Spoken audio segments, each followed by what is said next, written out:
Bonjour tout le monde. Mon nom est Simon Leclerc. Ça me fait très plaisir de revenir vous voir pour une autre capsule où j'essaie toujours de présenter un angle un peu différent des thèmes connus. Aujourd'hui, le thème, ce sont les déséquilibres.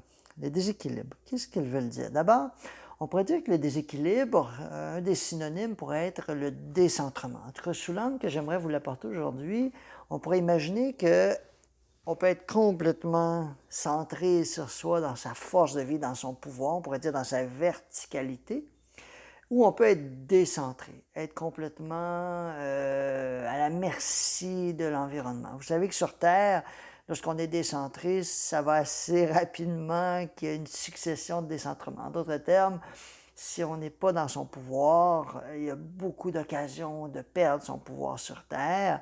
Et souvent, il y a des gens qui vont aussi observer qu'ils se sentent comme parasités dans leur énergie. Ils ont l'impression qu'il y a comme des entités ou des choses qui les habitent. Puis ils vont se dire, il faut que j'aille faire un nettoyage énergétique, il faut que je nettoie ma maison, mes corps énergétiques. Mais vous vous rendez compte que la raison pourquoi ils sont habités, c'est parce qu'ils ont perdu leur centre, ils ont perdu leur verticalité, leur pouvoir. Et à ce moment-là, on l'a souvent dit dans nos capsules, ça va ouvrir des portes. Ça va te donner des autorisations dans l'énergie à des énergies, on pourrait dire parasites. Je mets des guillemets parce que dans le fond, toutes les énergies, elles cherchent leur lumière, qu'elles soient incarnées ou désincarnées, elles cherchent tout le temps à évoluer. Des fois, des êtres désincarnés ne le savent pas, mais ils vont aller envahir quelqu'un qui a donné des permissions parce que c'est leur façon à eux de retrouver le chemin de la lumière, parce que si la personne qui a donné une permission est décentrée, le moment où elle se retourne sur son X et elle retrouve son centre, l'entité observe le phénomène et elle voit comment on peut retrouver son centre sur Terre, comment on peut retrouver sa verticalité. Ça les connecte indirectement à leur verticalité. Donc, il ne faut pas les voir juste comme des envahisseurs, je le dis souvent, mais comme des opportunités d'évoluer. Mais évidemment, la chronique d'aujourd'hui, ce n'est pas sur les entités, c'est juste pour comprendre que si on est décentré, on ouvre la porte à toutes sortes d'envahissements. Ça peut être énergétique, ça peut être psychique, et ça peut être aussi physique, c'est-à-dire l'impression qu'on n'est pas capable de fixer nos limites, qu'on dit oui alors qu'on aurait dû dire non, l'impression qu'on n'est pas capable d'être vrai, d'être vrai avec une personne, par exemple. Être vrai en passant ne veut pas dire tout dire. Tu sais, des fois, il y a des gens qui me disent moi, je suis authentique. Peut-être, mais de tout dire à tout le monde, c'est peut-être pas non plus la solution. Je ne dis pas de ne pas le faire, mais des fois, il y a des choses qui ne sont pas nécessaires à dire. Sauf que d'être authentique et d'être vrai, pour moi, il y a une petite nuance à apporter. Encore là, ce n'est pas le but de la chronique d'aujourd'hui, mais je vais vous parler du décentrement sous l'angle qu'il y a dans la vie des événements qui nous marquent plus que d'autres. Vous le savez, si vous avez suivi mes capsules, j'en parle souvent, il y a des événements tout d'un coup qui nous mettent en choc. Mais au-delà du choc, il y a des fois des petits événements, on pourrait dire banals, des événements de la vie courante qui ont l'air banals, mais qui, dans le fond, sont vraiment source d'un déséquilibre. Pourquoi? Parce qu'ils font écho à quelque chose d'autre. Par exemple, une amitié rompue. Une amitié rompue, mais parce que le thème abordé dans la rupture, c'est par exemple,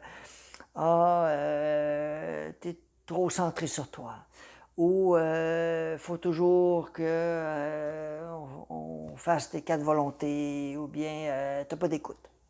Voyez-vous, ce genre de commentaire-là qui, à un regard non aiguisé, va se dire c'est sa projection. C'est elle ou c'est cette personne-là qui m'envoie ses résidus. Elle devrait aller en thérapie pour régler ses affaires. Ça, c'est le premier niveau. Beaucoup de gens sont à ce niveau-là. Ils vont régler en disant, ben, tant pis pour elle, moi, je suis une bonne personne, puis elle ne sait pas ce qu'elle manque. Ou ça va être une blessure en mode, oh mon Dieu, c'est son 50%. Elle a attiré ça, je sais pas pourquoi. Elle devait vivre quelque chose de difficile en ce moment, puis elle me projetait ce déséquilibre. On pourrait dire encore là que ça peut être vrai, mais la question qu'il y a à se poser, c'est pas comment est-ce que cette personne-là en déséquilibre nous envoie son déséquilibre, mais pourquoi je l'attire? Pourquoi est-ce que cette situation-là, je l'attire? surtout si elle me plonge moi en déséquilibre. Comment savoir si on est en déséquilibre? Est-ce que ça réveille des émotions? Si ça ne réveille pas d'émotions, puis on laisse passer, on dit ah, bon. Là, à ce moment-là, on pourrait confirmer que ce n'est pas une source de déséquilibre. Mais quand il y a une source de déséquilibre, ça réveille des émotions, des charges émotionnelles. On dit oh, mon Dieu, pourquoi elle me dit ça? C'est pas injuste après tout ce que j'ai fait pour elle. Elle ne peut pas m'envoyer comme ça. Elle ne peut pas me chasser de sa vie. Je suis irrité, insulté. Ça, c'est le premier niveau. Mais qu'est-ce qu'il y a par la suite? On va aller se poser la question, qu'est-ce qui s'est passé? Où ça fait écho? Et là, on va se rendre compte, par exemple, que peut-être qu'on a tellement d'écoute parce qu'on a oublié que nous aussi, on a besoin d'être écoutés. Et des fois, on oublie qu'on a besoin d'être écouté parce que personne ne nous écoutait, par exemple. Et on a eu l'impression qu'on était là pour écouter notre mère qui est en dépression, puis écouter notre soeur, puis notre frère qui est en dépression, ou qui avait toujours des besoins, ou on était la grande sœur, le grand frère qui s'occupait de tout le monde. Voyez-vous, là, on est à l'écoute des autres. Et dès qu'on a l'occasion de parler, bien là, tout d'un coup, on prend tout l'espace. Et on ne s'en rend pas compte. Et là, la personne, tout d'un coup, elle, sa vie, elle vit ses propres thèmes à travers nous. Et là, tout d'un coup, elle devient irritée et ça finit par être une rupture d'amitié qui va nous blesser. Et cette blessure-là, si on n'est pas attentif, attentive, va nous décentrer, nous mettre en déséquilibre. Et par la suite, qu'est-ce qui va se produire? On va vivre des petites situations qui vont poursuivre le déséquilibre. Et lorsqu'on en vit plusieurs, on a l'impression que la vie s'acharne sur nous. On va se dire, ah, pourquoi j'ai de la difficulté au travail à dire non alors que j'aurais dû dire oui, ou à dire oui alors que j'aurais dû dire non. Pourquoi est-ce que j'ai de la difficulté à fixer mes limites, à me faire respecter, par exemple? Mais vous vous rendez compte que si je suis décentré, je donne plein de permissions dans l'énergie. Et les permissions, ça devient des situations envahissantes, je me retrouve dans des contextes où je n'aurais pas voulu être là, où je me retrouve avec des parasites énergétiques, des nettoyages énergétiques. Évidemment, je dis ça un peu avec une caricature, mais je respecte beaucoup le nettoyage énergétique. C'est vraiment intéressant d'avoir une hygiène énergétique. La seule chose qui est importante à se poser, c'est qu'une fois que je redeviens sur mon X ou que la maison redevient épurée, si les portes, je continue de les ouvrir, même si dans l'énergie, on ferme les portes d'entité ou les portes de parasites, si je continue d'autoriser parce que je me sens décentré, parce que je ne sais pas quoi faire avec cette émotion-là, puis que dans l'énergie, ça donne des permissions, parce que quand je suis décentré sur Terre, je donne des permissions. C'est une loi de magnétique. Si la porte est ouverte, on ne peut pas blâmer les squatteurs d'entrer dans la maison, la porte est ouverte. Donc, énergétiquement, si je ne comprends pas pourquoi, donc le but du nettoyage énergétique ou du recentrement soin énergétique, c'est de revenir sur notre X. Pourquoi? Pour pouvoir...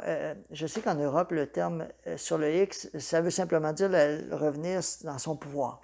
Imaginez la verticalité, l'horizontalité, le X, c'est le centre. Okay? Donc, revenir sur son X, pourquoi? Pour pouvoir mieux aller adresser, aller ressentir les situations qui nous ont mis en déséquilibre. Parce que revenir sur son X, comme je viens de le dire, si on continue de maintenir la forme pensée qui dit « Ah, mon Dieu, je suis égoïste, puis je le prends pas, puis la personne, c'était pas correct. » Ou « Ça me blesse. » Et je suis resté amer, j'ai l'impression d'être dans un deuil qui n'en finit plus. Ben voyez-vous, l'émotion qui a été déclenchée, elle va me maintenir en déséquilibre. Et si je ne prends pas un rendez-vous avec l'émotion, qu'est-ce que ça veut dire? Ça veut dire s'arrêter, être sûr d'être bien, bien dans son corps, d'aller ressentir. Vous savez, les sensations, ce sont les portes d'entrée de la sagesse pour l'âme. Tout ça se passe au niveau du corps émotionnel. Donc, quand je laisse bouger, ça veut dire quoi? Je le laisse bouger si je me laisse imprégner par la situation pendant quelques minutes. Je ne parle pas des heures et des heures, parce que là, à ce moment-là, on va nourrir.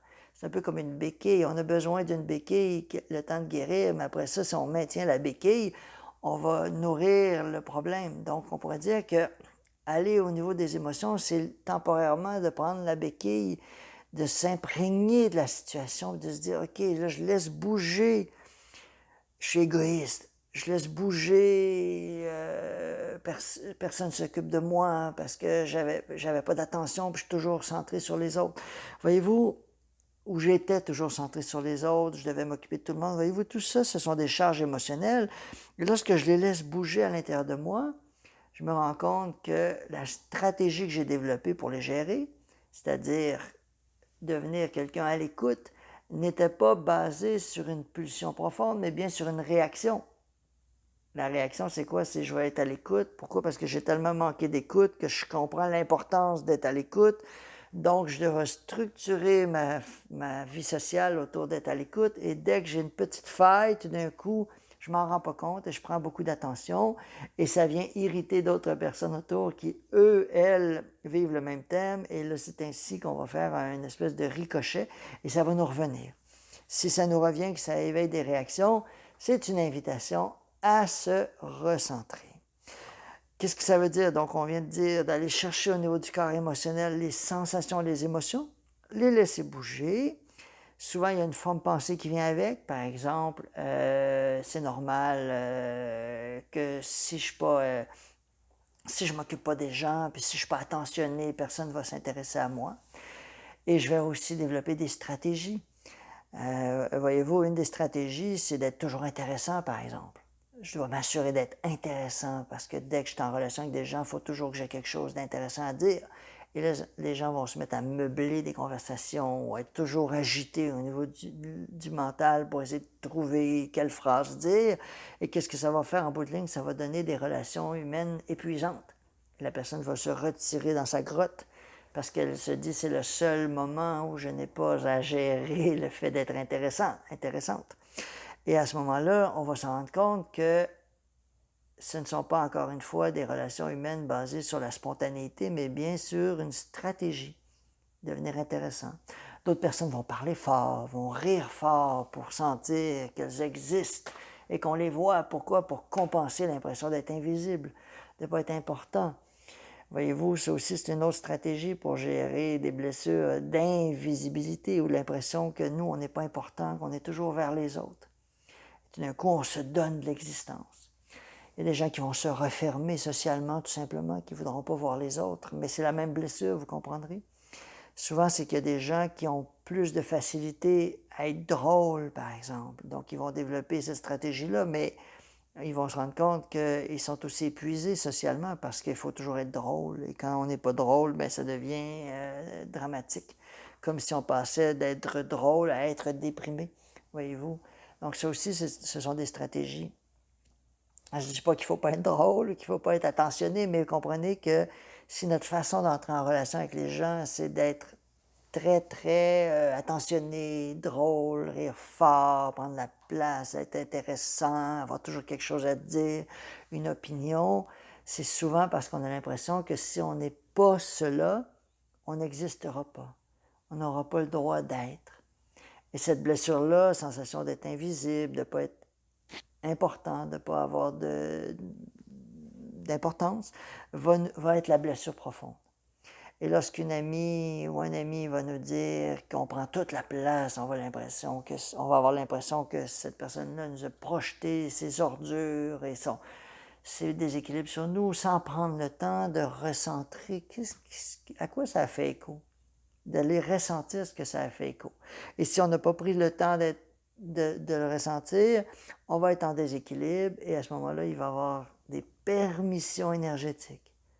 Et là, on va avoir l'impression que la vie nous alourdit, qu'on est fatigué, qu'on n'arrive pas à avancer parce qu'on était en déséquilibre. Si on était, parce qu'être en déséquilibre, c'est un état, c'est l'absence d'équilibre. Donc, à ce moment-là, quand on retrouve son équilibre, les permissions sont enlevées, sont retirées et les énergies retrouvent leur souveraineté. Et à ce moment-là, on ne chasse personne, on fait juste retrouver son pouvoir. Et quand on est sur notre X dans notre pouvoir, bien, il n'y a pas d'énergie qui peut nous envahir parce qu'on est capable de les mettre à l'écart. Alors voilà où je voulais vous amener aujourd'hui. C'est ma petite capsule du jour.